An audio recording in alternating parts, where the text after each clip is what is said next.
नमस्कार दोस्तों, learn with पीके भी आपके अपने यूट्यूब चैनल में आपका बहुत बहुत स्वागत है। तो दोस्तों, कैसे आप सभी।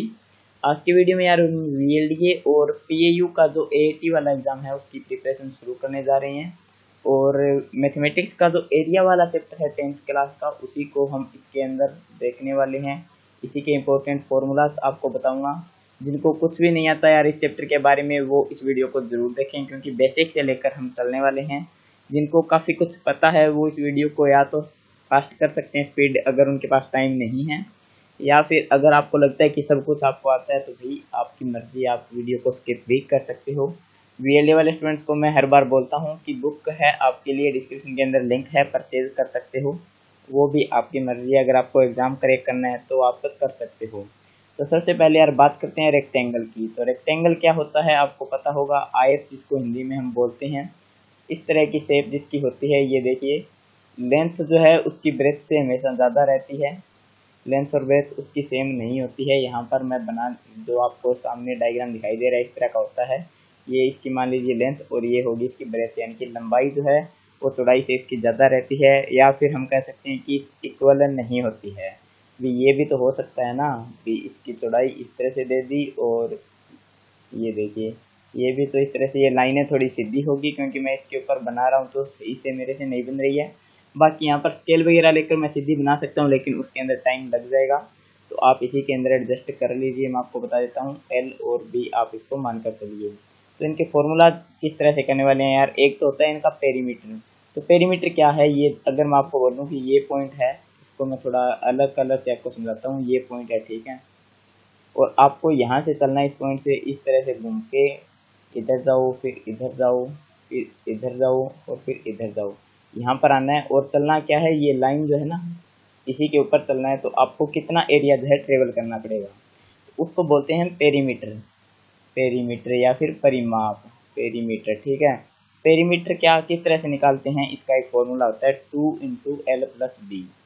2 × L + B, यानी कि लंबाई और चौड़ाई के जोड़ को जब हम 2 से मल्टीप्लाई कर देते हैं तो हमारे पास जो आंसर आएगा वो आएगा इसका पेरीमीटर या फिर इसका परिमाप। और अगर आपको बोल दे कि इसका एरिया निकालना है, तो एरिया का फॉर्मूला क्या होता है, L × B। काफ़ी सिंपल है ना, यानी कि एक यहाँ पर आपको इस तरह से दे दिया रेक्टेंगल, और आपको बोल दिया यार गाइस कि इसकी लंबाई तो है 4 और चौड़ाई है इसकी 2। आपको पेरीमीटर निकालना है। तो पेरीमीटर कैसे निकालोगे, 2 × L + B। एल कितना है 4, बी यानी कि ब्रेड्थ या फिर विड्थ कितनी है 2। तो इस तरह से आप निकाल सकते हो। 2 × 4 + 2, 2 × 4 और 2 कितने होंगे 6। तो 6 को 2 से गुना करो तो 12। इसका जो पेरीमीटर आएगा वो तो आएगा 12। अगर आपको बोल दे इसका एरिया निकालना है, तो एरिया किस तरह से निकालोगे। एरिया निकालने के लिए यार आपको करना है सीधा ही L × B। तो L × B यानी कि 4 × 2, वो आ जाएगा आपका 8। इस तरह से आप इनका एरिया भी निकाल सकते हो, पेरीमीटर भी निकाल सकते हो। फिर एक चीज़ आती है यार इसके अंदर, डायगोनल ऑफ रेक्टेंगल। तो डायगोनल किस तरह से निकालते हो। तो डायगोनल को हिंदी में शायद विकर्ण बोलते हैं, मैं वो भी आपको बता देता हूँ। हिंदी वाला कोई अगर स्टूडेंट है तो कोई प्रॉब्लम नहीं आएगी। तो यहाँ पर डायगोनल वाला जो है वो भी आपको बता देता हूँ। तो डायगोनल निकालने के लिए आपको लगाना होता है यार √L² + B²। L² + B²। तो अगर आपको बोलूँ कि इसका डायगोनल निकालो, डायगोनल होता क्या है एक्चुअली, ये चीज़ अगर आपको बोलूँ कि यहाँ से यहाँ तक कितना है, इस कॉर्नर से लेकर इस कॉर्नर तक, ठीक है, समझ में आ रही है आपको चीज़। ये लाइन थोड़ी सी यहाँ पर टेढ़ी बन रही है, इसको मैं दोबारा से ड्रॉ करने की कोशिश करता हूँ। ये यहाँ से लेकर इस कॉर्नर तक, तो ये होता है डायगोनल। अगर आपको डायगोनल निकालना है तो रूट इसका, अगर मैं आपको बोलूँ कि डायगोनल निकालो, इसका फॉर्मूला होता है यार √L² + B²। तो L² यानी कि 4 का स्क्वायर, 4 का स्क्वायर होता है 16, प्लस B² यानी कि इस चीज़ का स्क्वायर, ये दी गई है हमारे पास 2, तो 2 का स्क्वायर होगा 4, और 16 और 4 हो गए 20, तो √20 ये इसका आंसर आ गया। और इसको अगर आप सॉल्व करोगे तो इसको इस तरह से भी लिख सकते हो, √4 × 5, क्योंकि 4 को 5 से गुना करोगे तो 20 आएगा।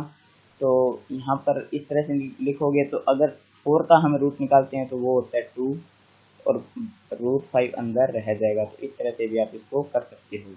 ये चीज़ आपको समझ आ रही होगी, क्योंकि 2 को अंदर लेकर जाएंगे तो 2 का 4 हो जाएगा और ये वापस यही बन जाएगा। तो ये काफ़ी सिंपल चीज़ें हैं, ये तो आपको आनी ही चाहिए। अभी यार रेक्टेंगल का इतना ही था पोर्शन। अभी बात करते हैं स्क्वायर की। तो यहाँ पर मैं स्क्वायर भी आपको बता देता हूँ। स्क्वायर को हिंदी में बोलते हैं यार वर्ग। तो इसके अंदर फ़र्क क्या होता है, सिर्फ इतना सा फ़र्क है कि इसकी जो हाइट या फिर हम कह सकते हैं लंबाई और चौड़ाई जो है या फिर चारों साइड जो दी गई है वो इक्वल होती है। यानी कि अगर ये 4 है यहाँ से लेकर यहाँ तक, तो ये भी 4 होगी ऊपर से नीचे तक, और ये भी 4 होगी और ये भी 4 होगी। तो ये चीज़ें इसके अंदर सेम होती है। हर एंगल जो 90 डिग्री का होता है। ये देखिए, ये तो ऊपर मैं आपको बताना भूल गया था, ऊपर अभी बता भी देता हूँ ये साथ साथ। यहाँ पर जो भी एंगल बनेंगे वो 90 डिग्री के बनेंगे, ठीक है। आपको दिख भी रहा है 90 डिग्री के एंगल बन रहे हैं यहाँ पर सारे चारों एंगल, ठीक है। इसी तरह उसके अंदर भी 90 डिग्री के एंगल ही बनते हैं, चाहे स्क्वायर हो, चाहे रेक्टेंगल हो, चाहे आयत हो, चाहे वर्ग हो। हिंदी में अगर मैं बताऊँ तो ये सारे के सारे जो एंगल होंगे या सारे के सारे जो कोण होंगे वो 90 डिग्री के यहाँ पर बनने वाले हैं।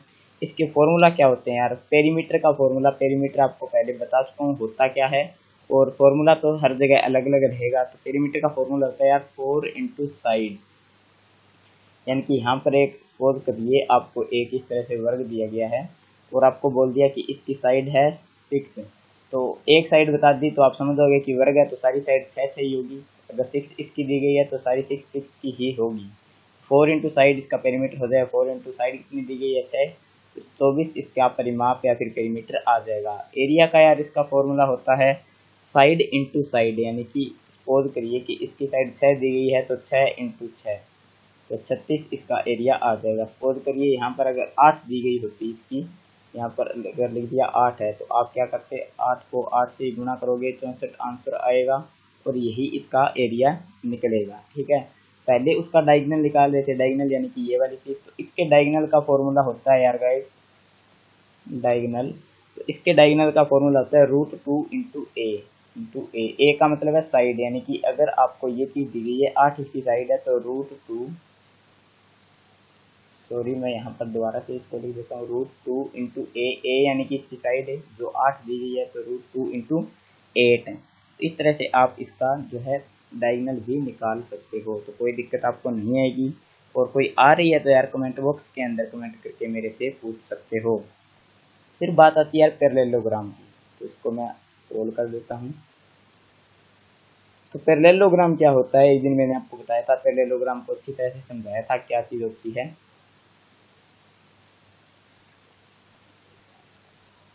हिंदी में मैं बता देता हूँ आपको क्या बोलते हैं इसको। हिंदी में बोलते हैं यार समांतर चतुर्भुज। यानी कि भुजा तो इसकी भी 4 होती है लेकिन इसकी आमने सामने वाली जो साइड्स है वो मतलब पैरेलल होती है, सीधी होने की ज़रूरी नहीं है। देखिए पहले यार हम रेक्टेंगल ड्रॉ कर रहे थे, उसके अंदर क्या है सारे एंगल जो थे या फिर सारे कोण जो थे कॉर्नर पे वो बन रहे थे 90 डिग्री की, ठीक है। वो भी पैरेललोग्राम ही था, उसको भी हम बोल सकते हैं पैरेललोग्राम क्योंकि उसकी साइड्स भी समांतर थी। समांतर का मतलब है ये देखिए, ये वाली जो साइड है वो इसके समांतर है। ये देखिए अगर यहाँ पर अलग से ड्रॉ करूँ, ये वाली साइड और ये वाली साइड समांतर है। अगर इनको ऊपर तक हम सीधी लेकर जाते हैं तो ये समांतर है कि आगे तक, ठीक है। इस तरह से अगर लेकर जाते हैं और ये वाली जो साइड है ये भी इस तरह से समांतर ही रहेगी। अगर हम बात करते हैं यार ऊपर जो हमने किया है रेक्टेंगल या फिर आयत, तो उसकी भी तो सेम ही थी ना। ये देखिए ये भी इस तरह से चल रही है और ये भी इस तरह से चल रही है, तो ये भी समांतर थी, तो ये भी पैरेललोग्राम हम इसको भी बोल सकते हैं।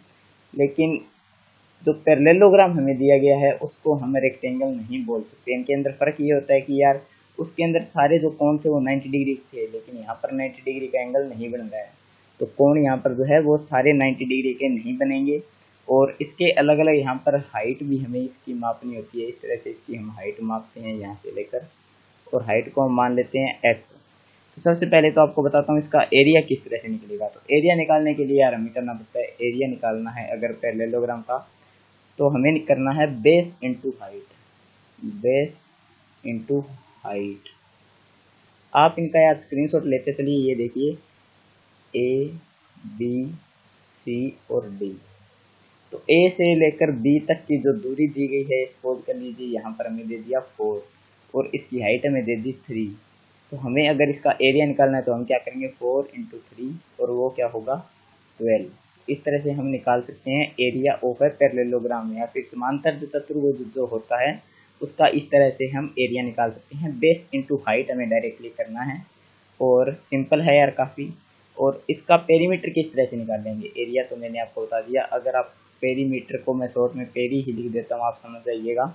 और फॉर्मूला वही होता है यार, 2 इंटू ए प्लस बी, 2 इंटू ए प्लस बी। और इसकी बी क्या होती है, ए तो हो गई ये यहाँ से लेकर यहाँ तक, और बी हो गया ये यहाँ से लेकर यहाँ तक। जो हमने ऊपर चतुर्भुज सॉरी उसके अंदर किया था आयत के अंदर, वही यहाँ पर लगेगा। 2 इंटू ए प्लस बी वाला फॉर्मूला सेम ही है, कोई इसके अंदर डिफरेंस नहीं है। और डायगोनल जो है वो इसके इक्वल नहीं होते हैं। डायगोनल यानी कि ये यहाँ से लेकर यहाँ तक की जो दूरी है वो यहाँ से लेकर ये वाला जो डायगोनल लेगा उसके इक्वल नहीं होगी। आपको दिख भी रहा है, क्योंकि ये वाला ए से लेकर सी तक तो लंबा हो गया काफ़ी, लेकिन बी से डी तक काफ़ी लंबा नहीं हो रहा है। इससे पहले ए से लेकर सी तक जो हो रहा है उससे बी से लेकर डी तक जो लाइन खींच रखी है हमने वो कम है। ठीक है, आपको दिख रहा होगा यार, अलग से बना देता है।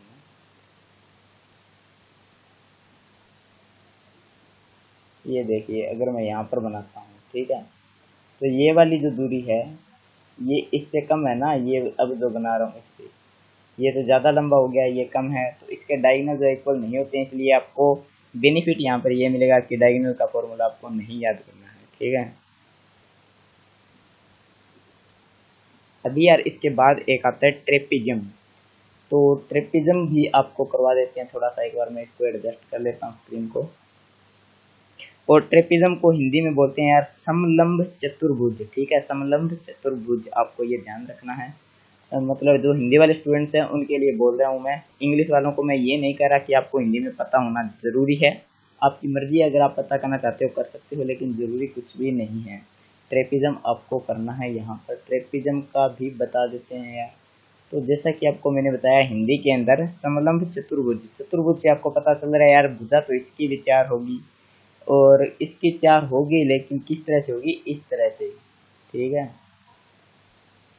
ये देखिए भुजा तो इसकी भी 4 है, लेकिन ये है थोड़ी अलग। इस तरह से अगर हम बनाते हैं, ये देखिए, तो इसकी 4 भुजाएं, लेकिन ये थोड़ा सा नहीं काफ़ी ज़्यादा उससे अलग है। और इसके फॉर्मूलाज भी फिर अलग रहेंगे। ये इसकी हो गई यहाँ से लेकर यहाँ तक हाइट, जिसको हम एच मान लेते हैं। और ये नीचे वाली साइड को हम मान लेते हैं बी, यहाँ से लेकर यहाँ तक। और इसको हम बी मान लेते हैं, नीचे वाली को ए हमने मान लिया है। इस तरह से हम कर लेते हैं। तो अभी अगर आपको बोल दे कि ट्रेपिज्म का एरिया निकाल लो, तो ट्रेपिज्म का एरिया किस तरह से निकालोगे, इसका भी एक फॉर्मूला होता है सिंपल सा। तो आपको क्या करना है, 1/2 into sum of parallel side. अब आपको पता चल रहा है पैरेलल साइड कौन सी होती है, जो समांतर है। तो ये वाली साइड जो है, ये मैं अलग पेन से लेके आपको बताता हूँ, थोड़ा सा समझ आएगा आपको। ये वाली साइड जो है ना, ये ऊपर वाले के पैरेलल है, समांतर है। ये देखिए आप, ऐसे सीधी जा रही है और ये यहाँ पर सीधी जा रही है। पैरेलल साइड्स जो भी होती है वो कभी भी आपस में टच नहीं करेगी, चाहे उसको कितना ही आप ऐसे सीधा लेकर चले जाओ, कितने किलोमीटर, हज़ारों किलोमीटर तक ले जाओगे ना, तो भी वो कभी टच नहीं करेगी, क्योंकि वो चलती जाएगी यार, सीधी लाइन है पैरेलल। ठीक है, लेकिन जो पैरेलल नहीं होती वो कभी ना कभी टच जरूर कर जाएगी। जैसे कि ये वाली साइड जो है, ये वाली और ये वाली साइड जो है, ये पैरेलल नहीं है, तो इसको हम इसे सीधे लेकर चलते हैं और फिर इसको सीधे लेकर चलते हैं, तो ये यहाँ पर टच कर गई ना, लेकिन ये कभी टच नहीं करेगी, ये ऊपर वाली और नीचे वाली, जो ये बता रहा हूँ। ठीक है, तो इस तरह से आपको ध्यान रखना है। ये दोनों साइड्स क्या है, पैरेलल साइड। तो आपको यहाँ पर इन पैरेलल साइड्स का सम लिखना है, सम यानी कि a प्लस बी। तो यहाँ पर लिखते हैं 1/2 इंटू ए प्लस बी। ठीक है, a plus B into height, ये हाइट जो दी गई इसकी h। तो ये फॉर्मूला होता है यार एरिया ऑफ ट्रेपिज्म का। और अगर आपको निकालना है इसका मतलब पेरीमीटर, तो पेरीमीटर किस तरह से निकालोगे, चारों साइड्स को जोड़ दोगे, a प्लस बी, फिर ये यहाँ से यहाँ तक जो दूरी है और यहाँ से यहाँ तक जो दूरी है वो जोड़ दोगे, तो आपको मिल जाएगा इसका पेरीमीटर। लेकिन इसका एरिया जो है उसके फॉर्मूला को आप थोड़ा ज़्यादा ध्यान से देखिए, काफ़ी इंपॉर्टेंट फॉर्मूला है यार ये। तो 1/2 इंटू ये नीचे वाली साइड, फिर ऊपर वाली साइड, यानी कि दो बराबर वाली जो साइड्स है, पैरेलल साइड्स जो है उनको लेना है, इंटू हाइट। तो ये आपको समझ आ रहा होगा फॉर्मूला। अगर हम इसका एक एग्जांपल देखते हैं, यहाँ पर बनाता हूँ मैं इस तरह से। सपोज करो आपको ऊपर वाली साइड दे दी 4, नीचे वाली दे दी 6 और हाइट इसकी आपको दे दी जाती है अगर 3। तो आप किस तरह से निकालोगे इसका एरिया, तो 1/2 इंटू ऊपर वाली कितनी है 4 प्लस नीचे वाली साइड कितनी है 6 इंटू इसकी हाइट कितनी है 3। आपको करना है 1/2 इंटू 6 + 4 हो गया 10 इंटू 3। 2 को अगर यहाँ से कट करते हो तो ये 5 पे जाएगा और 5 को 3 से मल्टीप्लाई करोगे तो 15 यहाँ पर 15 आपको आंसर मिल गया, यानी कि 15 इसका एरिया आ जाएगा। इसी तरह से अगर आपको निकालना है यार इसका पेरीमीटर, और यहाँ पर ये साइड 4 है, ये 6 है, ये 2 है और ये भी 2 है, तो पेरीमीटर किस तरह से निकालोगे? पेरीमीटर को पहले लिख देता हूँ मैं पहले की तरह, और यहाँ पर आपको सारी साइड्स का जोड़ करना है 4 + 2 + 6 + 2। ठीक है, तो इनको जोड़ के देख लो यार, 4 और 2 6 और 6 12 और 2 14, तो 14 इसका पेरीमीटर आ गया। तो इस तरह से आप इनको कर सकते हो। उसके बाद यार गाइस एक आता है रोम्बस। तो रोम्बस के बारे में वैसे तो मैं आपको ऑलरेडी बता चुका हूँ, समचतुर्भुज इसको बोलते हैं। एक वीडियो में पहले मैंने आपको बताया था, शायद सर्कल्स वाले चैप्टर में हम इसके बारे में थोड़ी डिस्कशन हमने की थी। यार रोम्बस क्या होता है आपको बताता हूँ। एक तो आपको अभी मैंने पैरेललोग्राम बताया था, तो ये क्या है, एक पैरेललोग्राम है, आपको पता चल रहा है यहाँ से, ठीक है। लेकिन रोम्बस के अंदर क्या होता है कि ये साइड्स जो है ना ये सारी इक्वल होती है। अभी इसकी क्या है, ये चीज़ देखिए, ये जो है ये इससे कम है ना, ये लेंथ इसकी ज़्यादा है, विड्थ इसकी कम है। लेकिन रोम्बस के अंदर क्या होता तो पैरेललोग्राम ही है, सारी साइड पैरेलल होती है, लेकिन उसके अंदर ये चीज़ और होती है कि लेंथ और ब्रेथ इसकी इक्वल रहती है। आप यहाँ पर देख रहे हो यार, सारी साइड्स इक्वल है। ये इतनी यहाँ से यहाँ तक सपोज करें अगर 4 है तो ये यहाँ से यहाँ तक भी इसकी 4 ही होगी। इस तरह से 4 × 4 हो गया ये। और ये क्या होते हैं इसके डायगोनल, जो थोड़ी देर पहले मैं आपको एक्सप्लेन कर चुका हूँ। तो इसका अगर एरिया निकालना हो आपको, area of rhombus, area of rhombus अगर आपको निकालना हो तो क्या फॉर्मूला आता है, 1/2 इंटू D1 यानी कि डायगोनल 1 इंटू D2 यानी कि डायगोनल 2। सपोज करिए यार ये D1 है और ये D2 है, तो ये दो डायगोनल्स बन रहे हैं यहाँ पर। सपोज करो मैं आपको बता देता हूँ, D1 यहाँ पर दिया गया आपको 9 और D2 अगर यहाँ पर आपको दिया गया है 6 या फिर 7 ले लेते हैं, ठीक है। अगर मैं यहाँ पर आपको इसको 6 लेकर चलूँ तो थोड़ा आपको ईजी रहेगा, क्योंकि यहाँ पर हम कैलकुलेशन करें 1/2 इंटू 9 इंटू 6, तो ये फॉर्मूला यहाँ पर लग गया 1/2 इंटू 9 इंटू 6 हो गया 54, और यहाँ पर इसको कट करके यहाँ पर आ जाएगा 27 आंसर। तो इस तरह से यहाँ पर मैंने 6 क्यों लिया, 7 अगर मैं ले लेता तो यहाँ पर आता 63 को फिर 2 से डिवाइड करते पॉइंट्स के अंदर आंसर आ जाता, लेकिन मैं सिंपल रखना चाहता था, इसीलिए मैंने वहाँ पर 6 लिया और ये आगे आपको समझ सही से आ गया। वैसे तो वहाँ पर भी आप समझ सकते थे, इतना टफ नहीं था, लेकिन ये बिल्कुल ही ईजी है आपके लिए। तो रोम्बस के अंदर बस इतना ही था, कुछ नहीं है इसके अंदर। बाकी आप धीरे धीरे जब क्वेश्चंस करोगे, मैं आपको करवाऊंगा तो आपको सब कुछ समझ लगता चलेगा, कोई दिक्कत नहीं है। उसके बाद आता है यार इक्विलेटरल ट्रायंगल, जिसको मैं यहाँ पर शॉर्ट में इक्वी लिख देता हूँ और इसको ट्रायंगल को ट्राई लिख देते हैं, इक्विलेटरल ट्रायंगल। तो यहाँ पर क्या होता है, इक्विलेटरल ट्रायंगल होता है इस तरह से, ठीक है। उसकी सारी साइड्स क्या है, इक्वल होती है इस तरह से, यानी कि अगर ये साइड 4 है तो ये भी 4 होगी, ये भी 4 होगी। लेकिन हम साइड्स को एक बार लेट कर लेते हैं ए, यानी कि अगर एक साइड ए है तो दूसरी और तीसरी साइड्स भी ए होगी, और यहाँ पर कैपिटल यानी कि बड़ा ए, बड़ा बी और बड़ा सी, इस तरह से डिनोट कर लेते हैं। तो बी से सी तक की दूरी है वो भी ए है, ए से बी तक की दूरी भी ए है, और ए से सी तक की दूरी भी ए है। अगर आपको इस तरह का कोई ट्रायंगल दिया गया हो तो इस एक दो चीज़ें इसके अंदर ध्यान रखनी है यार। एक तो सारे जो यहाँ पर एंगल बनेंगे या कोण बनेंगे वो 60 डिग्री के होंगे, जो मैं आपको यहाँ पर बनाकर दिखा रहा हूँ, ये सारे 60 डिग्री के होंगे, ठीक है। और यहाँ से इस तरह से एक नीचे तक लाइन भी ड्रॉ कर लेते हैं। अभी तो इसके अंदर कुछ ज़्यादा ही हो गया, मैं या तो कलर अलग सेलेक्ट कर लेता हूँ। यहाँ से लेकर यहाँ तक एक सीधी लाइन ड्रॉ कर लेते हैं और यहाँ पर मैं इसको डायगोनल से बना देता हूँ, ठीक है। यहाँ पर क्या है यार, इसका अगर आपको बोल दे कि एरिया निकालना है, एरिया किस तरह से निकालोगे, सिंपल सा फॉर्मूला होता है √3/4। यहाँ पर स्टूडेंट्स क्या कंफ्यूजन में रह जाते हैं कि √3/2 लिखते हैं ज़्यादातर, पता नहीं क्यों लिखते हैं, लेकिन √3/4 होता है यार इंटू साइड्स का स्क्वायर, यानी कि साइड यहाँ पर क्या है ए, तो ए का स्क्वायर। अगर यहाँ पर आपको 4 साइड दी गई है तो यहाँ पर हो जाएगा √3/4 इंटू 4 का स्क्वायर। तो 4 का स्क्वायर कितना होता है, √3/4 इंटू 4 का स्क्वायर हो गया 16। 4 को यहाँ से कट करोगे तो ये 4 आ जाएगा, तो यहाँ पर 4√3 इस तरह से आंसर आ जाएगा, या फिर हम कह सकते हैं एरिया आ जाएगा। अभी जो ए से लेकर यहाँ पर डी जो मैंने बनाया है, ए से लेकर डी तक की अगर आप दूरी निकालना चाहते हो, ये यहाँ से लेकर यहाँ तक की अगर दूरी निकालना चाहते हो, मैं यहाँ से लेकर यहाँ जब बोलता हूँ तो आपको कहाँ से कहाँ तक देखना है, ये कर्सर जो मूव कर रहे हैं ना, ये जो भी ए के पास है, ए से लेकर डी की जो दूरी है, यहाँ पर डी है, मैं सही से बड़ा लिख देता हूँ थोड़ा तो आपको समझाइए। तो अगर आपको इसकी हाइट निकालनी है तो हाइट किस तरह से निकालोगे, हाइट यानी कि h is equal to √3/2 into ए।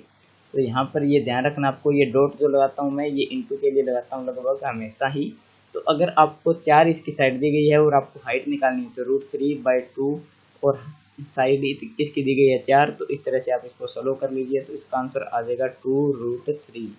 इस तरह से आप कर सकते हो, इसकी हाइट भी निकाल सकते हो, इसका एरिया भी निकाल सकते हो। और पेरीमीटर का बहुत सिंपल फॉर्मूला है, तो पेरीमीटर को सिंपली मैं पेरी लिख देता हूँ। पेरीमीटर का फॉर्मूला है 3 इंटू ए, यानी कि 3 इंटू साइड। साइड अगर आपको 4 दी गई है तो 3 इंटू 4 तो वो आ जाएगा 12। तो इस तरह से एरिया निकाल सकते हो। अगर साइड आपको 6 दी गई है तो 3 इंटू 6 वो आ जाएगा 18। तो पेरीमीटर निकालना तो बिल्कुल ही सिंपल है। बाकी यहाँ पर एक दो चीज़ें आपको ध्यान रखनी है कि यहाँ पर जो एंगल बन रहे हैं ना, तो एंगल ए का है वो एंगल बी के इक्वल है, वो भी एंगल सी के इक्वल है। जैसा कि आपको पता चला 60 डिग्री का एंगल स्टार्टिंग के मैंने आपको बताया था कि एंगल ए पर जो बन रहा है, एंगल बी पर जो बन रहा है, एंगल सी पर जो बन रहा है, सारे सेम है और 60 डिग्री के हैं। ठीक है, तो ये चीज़ आपको पता होना बहुत ज़्यादा ज़रूरी है। उसके बाद यार ट्रायंगल का दूसरा पार्ट आता है जिसको हम बोलते हैं आइसोस्केलेस ट्रायंगल, और इसको हम हिंदी में बोलते हैं यार समद्विबाहु, शायद समद्विबाहु करके इसको बोला जाता है, त्रिभुज। और बाकी आप हिंदी वाले यार देख लेना, मैं कोशिश तो करता हूँ बीच बीच में आपको बताता चलूँ, लेकिन मैंने हिंदी में खुद नहीं पढ़ रखा है तो मैं थोड़ा मतलब भूल जाता हूँ कई बार। आपका भी मैं कोशिश तो पूरी करता हूँ कि हिंदी वालों का भी ध्यान रखा जाए। बाकी आप भी कोशिश किया करो यार अंडरस्टैंड करने की इंग्लिश में। आगे आता है यार आइसोस्केलेस ट्रायंगल। आइसोस्केलेस ट्रायंगल,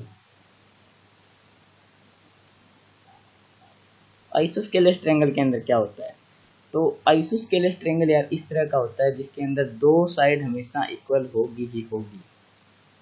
तो यहाँ पर इस तरह से एक बना देते हैं। इसके अंदर क्या है, ए बी और सी। तो ये ए से लेकर बी तक की जो दूरी है और ए से लेकर सी तक की दूरी है, ये आप मान लीजिए कि सेम है। यानी कि इसके अंदर दो कोई भी दो साइड हो सकता है, ये और ये सेम हो सकता है ए सी और बी सी वाली सेम हो सकता है यार ए बी और ए सी वाली सेम हो, कुछ भी हो सकता है, लेकिन दो साइडें सेम होगी और तीसरी सेम नहीं होगी। तो यहाँ पर हम सपोज करते हैं यार ये साइड है हमारी ए, ये ए है, तो ये भी हम इन दोनों को सेम मानकर चलते हैं, यानी कि ये भी ए है और ये भी ए है, और नीचे वाली साइड हमारे पास है बी। तो आप समझ रहे होंगे दो साइड सेम है लेकिन तीसरी इक्वल नहीं है। इसका अगर आपको एरिया निकालना पड़ जाए तो किस तरह से निकालोगे, एरिया ऑफ आइसोस्केलेस ट्रायंगल आपको निकालना हो तो इसका फॉर्मूला होता है यार b/4 √4a² माइनस b²। समझ आ रहा है, ये फॉर्मूला थोड़ा सा टफ है याद करने में, b/4 √4² माइनस b²। इस तरह से आप इसका जो है एरिया निकाल सकते हो। सपोज करिए आपके पास ये ए जो मैंने लिखा है, ए दिया गया हो, सपोज करिए आपके पास 4 और बी दिया गया हो 2, तो किस तरह से एरिया निकलेगा, बी आपके पास है 2/4 हो जाएगा √4a², और a² का क्या आएगा, ए हमारे पास दिया गया 4, तो 4 इंटू 4 का स्क्वेयर माइनस b² यानी कि 2 का स्क्वेयर। तो 2/4 ये हो जाएगा 1/2 √4 इंटू 4 का स्क्वेयर है, 4 का स्क्वेयर हो गया 16, 16 को 4 से करो तो 64 आएगा, माइनस 2 का स्क्वेयर होता है 4, तो 1/2 इंटू √60। और यहाँ पर इसको लिख सकते हो यार आप 2√15 1/2, और 2 से यहाँ पर 2 कट जाएगा तो √15 इसका आंसर आ गया। अब √60 को मैंने जो 2√15 किस तरह से लिख दिया, √60 को हम लिख सकते हैं यार यहाँ पर 2 इंटू 2 इंटू 15। ये देख लीजिए, अब 2 दूनी 4, 4 को 15 से करोगे तो 60 आएगा। अब 2 इंटू 2 है तो इसको हम एक बार बाहर ले आएंगे और यहाँ से ये दोनों कैंसिल हो जाएंगे, तो √15 रह गया और बार 2 आ गया। समझ रहे हो ना आप ये बात, स्क्वेयर और रूट वाला सिस्टम जो मैंने आपको फर्स्ट वीडियो के अंदर ही करवाया था, तो ये चीज़ें तो आपको आती ही होगी। अभी यार आइसोस्केलेस ट्रायंगल के एरिया को हमने कर लिया है, अभी इसका एक चीज़ और आती है वो है हाइट। तो हाइट किस तरह से निकाले, वो हाइट सपोज कर लीजिए h है, तो यहाँ से लेकर यहाँ तक अगर आपको हाइट इसकी निकालनी है तो इसका फॉर्मूला होता है यार √a² माइनस b²/4। जैसे कि यही हमने जो ट्रायंगल लिया था, इसका अगर हमें हाइट निकालना हो तो ए दिया गया 4, तो 4 का स्क्वायर माइनस बी कितना दिया गया 2, 2 का स्क्वायर बाई 4 और पूरे पर लग जाएगा रूट, यहाँ पर आएगा यार 16, ठीक है, माइनस 2 का स्क्वायर होता है 4 बाई 4 अंडर रूट आ जाएगा, 4 से 4 कैंसिल हो गया तो 16 माइनस 1 रह गया तो अंडर रूट 15। तो हाइट भी इसकी अंडर रूट 15 आ रही है और एरिया भी इसका अंडर रूट 15 आ रहा है, ये चीज़ यहाँ पर आपने नोट कर ली होगी। तो इस तरह से हमें आइसोस्केलेस ट्रायंगल का निकालना है एरिया और इसकी हाइट। तो आज की वीडियो में गाइस यार इतना ही, मिलते हैं जल्द ही अगली वीडियो में, तब तक के लिए ध्यान भी रखें, आपका दिन शुभ रहे दोस्तों, जय हिंद, वंदे मातरम।